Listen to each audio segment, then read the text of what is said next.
Any time update में आपका स्वागत है। आज हम लोग छत्तीसगढ़ की तरफ से जो वैकेंसी निकला है उसके बारे में हम लोग चर्चा करेंगे। छत्तीसगढ़ का तरफ से जो वैकेंसी निकला है होमगार्ड का, उसके बारे में हम लोग देखने वाले हैं। ठीक है, इसका आवेदन भरने की प्रारंभिक तिथि जो रहने वाला है वो आपका 10/7/2024 से रहने वाला है। ठीक है, ऑनलाइन करने का जो लास्ट डेट है आपका 10/8/2024 से तक रहने वाला है। मतलब 1 महीना आपका टाइम मिलने वाला है। ठीक है, फॉर्म भरने के लिए। और फॉर्म को सुधार करने में करेक्शन रेट जो रहने वाला है आपका 17/8/2024 तक रहेगा। ठीक है, परीक्षा शुल्क की बात कर लेते हैं। परीक्षा शुल्क जो आपका रहने वाला है वो एग्जामिनेशन फ़ी का जो बात कर लेते हैं। एग्जामिनेशन फ़ी में आपका जो है 300 रुपया लगने वाला है। किसके लिए 300 रुपया लगेगा? अनरिजर्व और अन्य पिछड़ा वर्ग के लिए आपका 300 रुपया लगने वाला है। ठीक है, अनरिजर्व ओबीसी और ईडब्ल्यूएस में आपका 300 रुपया लगने वाला है और अनुसूचित जाति SC ST के लिए 200 रुपये फी लगने वाला है। ठीक है, रिक्त पदों का विवरण आपका जो है बहुत बड़ी वैकेंसी निकल के आया है दोस्तों। इसमें आपका टोटल पोस्ट जो रहने वाला है वो आपका 22,215 पोस्ट रहेगा। ठीक है, 22,215 पोस्ट पर वैकेंसी निकल के आया है। ये आपका जिलेवार वैकेंसी निकल के आया है। जो भी जिला से बिलोंग करते हैं वही जिला में आप फॉर्म फिलअप कीजिएगा। ये आपका योग्यता रखा गया है। ठीक है, योग्यता के बारे में हम बात करेंगे, लेकिन अभी देख लेते हैं हम लोग पहले जिला में कौन कौन से जिले में कितने पोस्ट पर वैकेंसी निकल के आया है। ठीक है, कितने वैकेंसी निकल के आया है।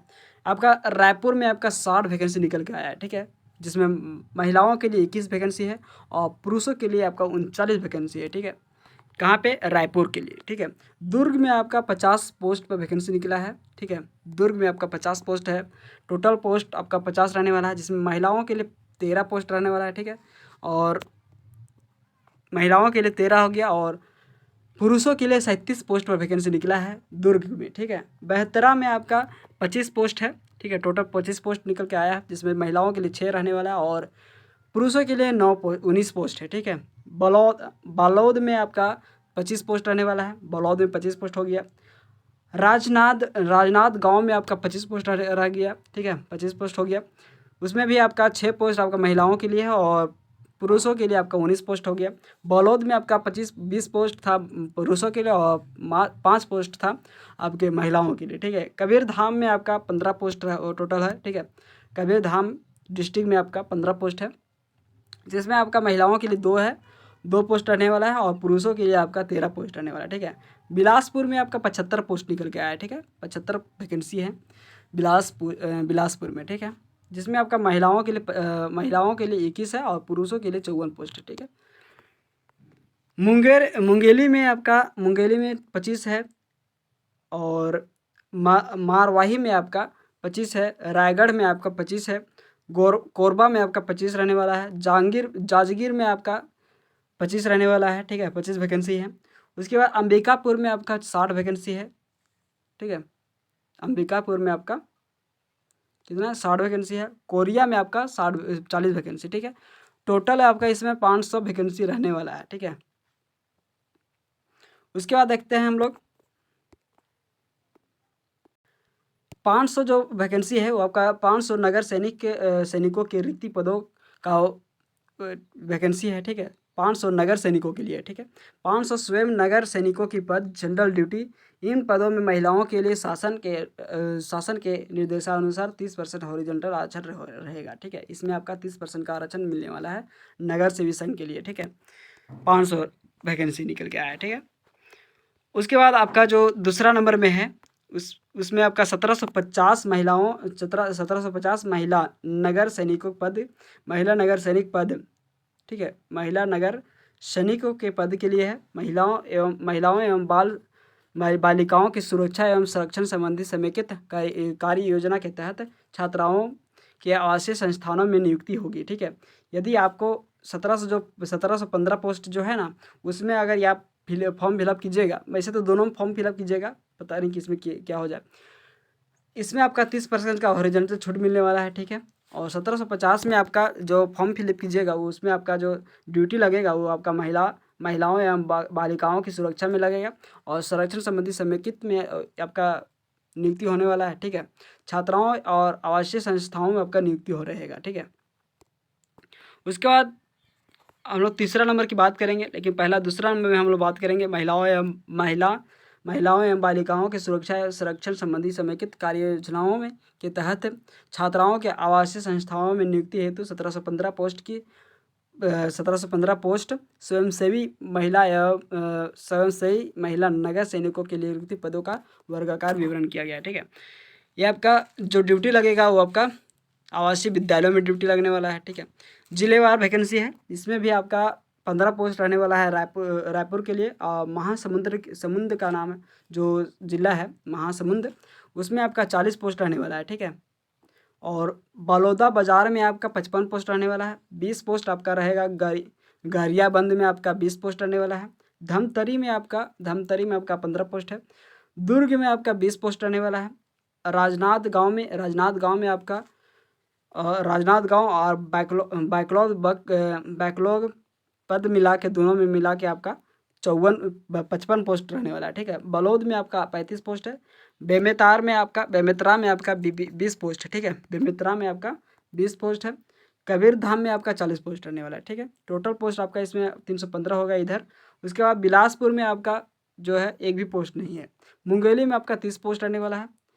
उसके बाद मारवाही में आपका 80 पोस्ट रहने वाला है। जांजगीर में आपका 35 पोस्ट है। और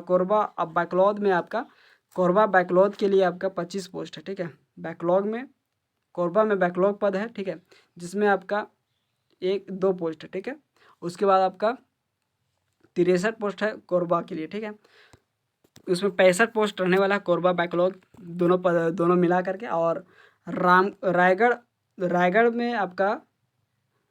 रायगढ़ में आपका 52 पोस्ट है, और जिसमें बैकलॉग को मिलाइएगा तो उस बैकलॉग में आपका 3 पोस्ट रहने वाला है। ठीक है, टोटल मिला के इसमें आपका 55 पोस्ट रहने वाला है। ठीक है, टोटल इसमें 265 पोस्ट हो गया आपका। उसके बाद जानदलपुर में आपका 130 पोस्ट है। ठीक है, बैकलॉग मिला करके। दंतेवाड़ा में आपका 100 पोस्ट रहने वाला है। कांकेर में आपका 70 पोस्ट रहने वाला है। नारायणपुर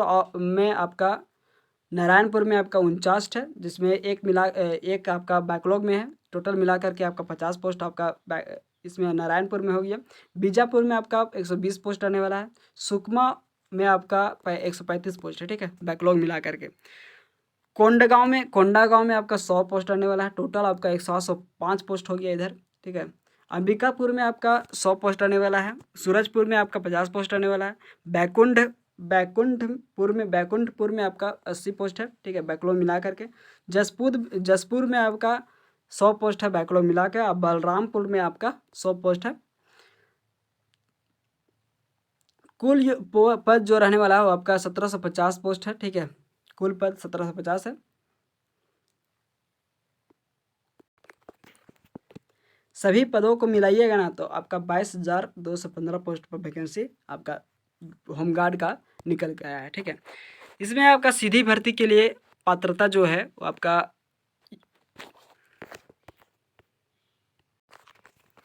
शैक्षिक योग्यता जो मांगा गया है उसमें आपका सामान्य वर्ग जनरल हो गया, ओबीसी हो गया और अनुसूचित जाति हो गया, जैसे एससी हो गया, उनके लिए 10+2 प्रणाली के अंतर्गत 10वीं कक्षा अथवा हायर सेकेंडरी परीक्षा उत्तीर्ण होना आवश्यक होगा। ठीक है, अनुसूचित जनजाति के लिए एसटी के लिए आपका 8वीं कक्षा उत्तीर्ण होना आवश्यक होगा। ठीक है, उसके बाद नक्सल प्रभावित क्षेत्रों से जो बिलोंग करते हैं उनके लिए आपका अलग से योग्यता मांगा गया है। ठीक है, जो लोग नक्सल प्रभावित क्षेत्र से बिलोंग करते हैं उनके लिए, यदि आप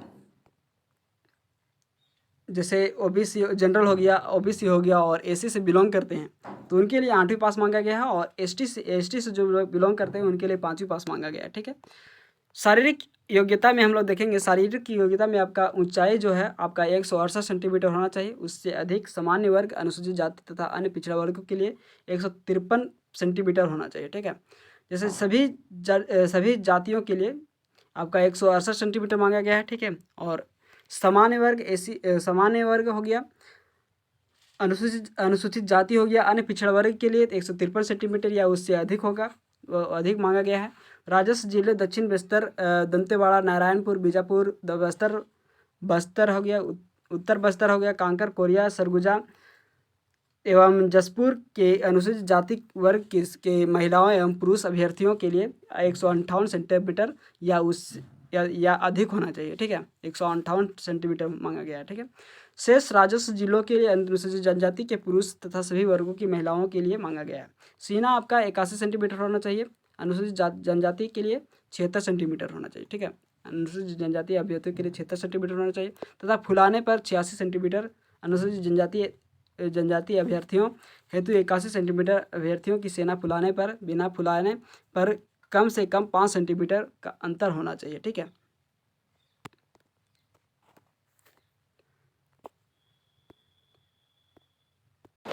अब एज लिमिट जो है, एज लिमिट आपका 18 से मांगा गया है, वो सॉरी 19 से आपका 40 साल मांगा गया है, ठीक है। 19 से 40 साल आपका एज होना चाहिए, ठीक है।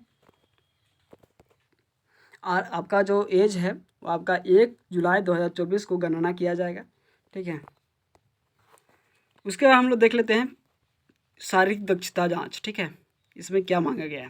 शारीरिक दक्षता में जो आपका पीएचटी होगा, पीईटी एग्ज़ाम होगा, उसमें आपका पीएचटी होगा, ठीक है। फिजिकल एफिशिएंसी टेस्ट जो होगा उसमें आपका पुरुषों के लिए 100 मीटर का दौड़ होगा जिसमें आपका 25 मार्क्स मिलने वाले हैं। 800 मीटर का भी दौड़ होगा जिसमें आपका 25 अंक मिलने वाले हैं, ठीक है। लंबी कूद में आपका 25 मार्क्स मिलने वाले हैं। ऊंची कूद में आपका 25 मार्क्स मिलेगा, ठीक है। टोटल आपका 100 मार्क्स मिलेगा इसमें, ठीक है, पुरुषों के लिए। और महिलाओं के लिए आपका 800 मीटर का दौड़ होगा जिसमें आपका 100 मार्क्स मिलेगा। लंबी कूद दौड़ होगा उसमें आपका 25 मार्क्स मिलेगा, ठीक है। लंबी कूद का जो दौड़ होगा ऊंची कूद होगा जिसमें आपका 25 मार्क्स मिलेगा, ठीक है। टोटल आपका इसमें 100 अंक मिलने वाले हैं। उपरोक्त सभी आइटमों हेतु केवल एक ही अवसर प्रदान किया जाएगा। सामान्य जाति के अभ्यर्थियों के लिए 100 अंक तथा 100 अंक में से 50% तथा अनुसूचित जनजातियों के लिए, अन्य पिछड़ा वर्ग के लिए अभ्यर्थियों के लिए 40% न्यूनतम अंक प्राप्त करना आवश्यक होगा, ठीक है। 50% अंक अनुसूचित जाति और अनुसूचित जनजाति के लिए है एवं अन्य पिछड़ा वर्ग के लिए, ठीक है। और 40% अंक जो है वो आपका एसटी के लिए है, ठीक है। समस्त आइटमों में भाग लेना अनिवार्य होगा, ठीक है। जितना भी है उनमें सभी में आपका भाग लेना अनिवार्य होगा। अपने प्रदर्शन मूल्यांकन से संतुष्ट होने पर अभ्यर्थी द्वारा चयन समिति के समकक्ष अपील की जा सकेगी जिसकी तत्कालीन निराकरण किया जाएगा, ठीक है। लिखित परीक्षा शारीरिक परिवणता टेस्ट में निर्धारित न्यूनतम अंक या उससे अधिक अंक पाने वाले सभी अभ्यर्थियों को द्वितीय चरण की परीक्षा अर्थात लिखित परीक्षा में भाग लेना अवसर प्रदान किया जाएगा, ठीक है। लिखित परीक्षा जो होगा आपका 100 अंकों की होगी तथा इसकी समयावधि जो है, इसकी समयावधि ड्यूरेशन जो है आपका 2 घंटे का समय मिलने वाला है। इसमें सामान्य ज्ञान, बुद्धि क्षमता, विश्लेषण क्षमता तथा अंक गणित के प्रश्न पूछे जाएंगे जो वस्तुनिष्ठ प्रकार के होंगे। इस परीक्षा में भी अनारक्षित वर्ग के उम्मीदवारों को 50% एवं अनुसूचित जनजाति व पिछड़ा वर्ग के उम्मीदवारों को न्यूनतम 40% अंक प्राप्त करना होगा, ठीक है। 100 अंकों की एग्ज़ाम होगी जिसमें आपका 2 घंटे का समय मिलने वाला है। इसमें आपका जीके जीएस होगा, उसके बाद रीजनिंग होगा, उसके बाद मैथ होने वाला है। 2 घंटा का समय मिलने वाला है, ठीक है। इसमें आपका मिनिमम 50% मार्क्स प्राप्त करना होगा। अनुसूचित जाति और जनरल एससी और ओबीसी के लिए 50% हो गया और 40% मार्क्स प्राप्त करना होगा एसटी के लिए, ठीक है। इसमें आपका बोनस अंक जो रहने वाला है वो आपका जिसने विद्यालय या महाविद्यालय का कम से कम संभाग स्तरीय विश्वविद्यालय स्तरीय खेलकूद प्रतियोगिता में सदस्य के रूप में पिछले 3 वर्षों में कभी भी प्रतिनिधित्व करते हुए टीम अथवा व्यक्तिगत प्रतिस्पर्धा में कोई पदक प्राप्त किया हो तो उसको 5 अंक अलग से मिलेंगे, ठीक है। बोनस के तौर पर दिया जाएगा, ठीक है। नाविक तैराक एवं गोताखोर चयन समिति द्वारा कौशल परीक्षा उपरांत संतुष्ट होने के पर बोनस अंक दिया जाएंगे जिसमें 10 अंक रहेगा, ठीक है। एनसीसी प्रमाण पत्र यदि एनसीसी से सी प्रमाण पत्र होगा तो आपका 5 अंक दिया जाएगा, ठीक है। ड्राइविंग लाइसेंस से हैवी वाहन के लिए आपका 5 अंक दिया जाएगा, ठीक है। नाई, धोबी, कुक, मोची, दर्जी, मिस्त्री, राजमिस्त्री, प्लम्बर और माली इनमें से किसी एक ट्रेड के लिए चयन समिति द्वारा कौशल परीक्षा उपरांत संतुष्ट होने पर बोनस अंक दिए जाएंगे। इलेक्ट्रीशियन, वेल्डर, बढ़ई, का इनमें से किसी एक ट्रेड के लिए अधिकृत संख्या का सर्टिफिकेट प्रस्तुत करने या उससे करने एवं चयन समिति द्वारा कौशल परीक्षा उपरांत संतुष्ट होने पर बोनस अंक दिए जाएंगे, जिसमें 5 अंक मिलने वाले हैं। ठीक है। उम्मीदवार जो मान्यता प्राप्त संस्थान से हिंदी टाइपिंग में न्यूनतम 25 शब्द प्रति टंकर की गति का प्रमाण पत्र रखता हो तो उसे बोनस अंक प्राप्त किया जाएगा, जैसे 5 अंक रहेगा। ठीक है। 5 अंक मिलने वाले हैं किनके लिए, जो 25 वर्ड पर मिनट का जो टाइपिंग किए हैं उनका प्रमाण पत्र रखे हुए हैं, तो उनके लिए 5 अंक मिलने वाले हैं। ठीक है। उपरोक्त सरल में उल्लेखित 2 या 2 से अधिक योग्यता रखने वाले उम्मीदवारों को 20 अंक मिलने वाले हैं। ठीक है। इनमें से जो जितने भी हैं, इनमें से यदि आप 2 या 2 से अधिक योग्यता रखते हैं, ठीक है, जैसे मान लीजिए हम जैसे हो गया यहाँ पे ड्राइविंग लाइसेंस मेरे पास, ठीक है, हैवी ड्राइविंग लाइसेंस है, ठीक है, या तो फिर NCC है, ये दोनों मेरे पास हैं, दोनों में मेरा रहता है। ठीक है। दोनों में हम योग्यता रखते हैं, तो इन दोनों से मिलाकर हमके 20 अंक प्राप्त किया जाएगा। ठीक है। 20 अंक अलग से दिया जाएगा। ठीक है। अनस्किल्ड ट्रेड के लिए जिला स्तरीय उप समिति परीक्षाकरण कर प्रमाण पत्र जारी करेगी। बोनस अंकों के लिए अधिकतम 20 अंक निर्धारित है। किसी भी उम्मीदवारों को 20 अंक बोनस अंकों से अधिक प्रदान नहीं किए जाएंगे, भले ही 20 बोनस अंकों से अधिक की योग्यता रखता हो। ठीक है। बोनस अंक वरीयता सूची, मेरिट सूची तैयार करते समय ही दिए जाएंगे। इसमें पूर्व किसी स्तर पर बोनस अंक नहीं दिए जाएंगे। ठीक है। मान लीजिए मेरे पास ड्राइविंग लाइसेंस भी है, ठीक है, और NCC भी किए हैं, उसके बाद 25 अंकों का जो टाइपिंग है उसका भी मेरे पास सर्टिफिकेट है, तो हमको एक्स्ट्रा 20 अंक से ज़्यादा हमको अंक मिलेगा ही नहीं। ठीक है। इसमें साफ साफ लिखा गया है कि मतलब किसी भी यदि 2 या 2 से अधिक आपके पास योग्यता है इन सभी में से, ठीक है, जो आपका यहाँ दिया गया है ना, इन सभी में से आप यदि किसी भी तरह से आपके पास 2 या 2 से अधिक योग्यता है तो आपको 20 से अधिक मार्क्स नहीं दिए जाएंगे, उससे कम ही रहेगा, मतलब 20 अंक अधिकतम दिया जाएगा। ठीक है। धन्यवाद दोस्तों। ऐसे ही वीडियो के अपडेट पाने के लिए सब्सक्राइब करें हमारे चैनल एनी टाइम अपडेट को, लाइक एंड शेयर करें। धन्यवाद। वीडियो थोड़ी लंबी हो गई है, इसके लिए हम क्षमा चाहते हैं।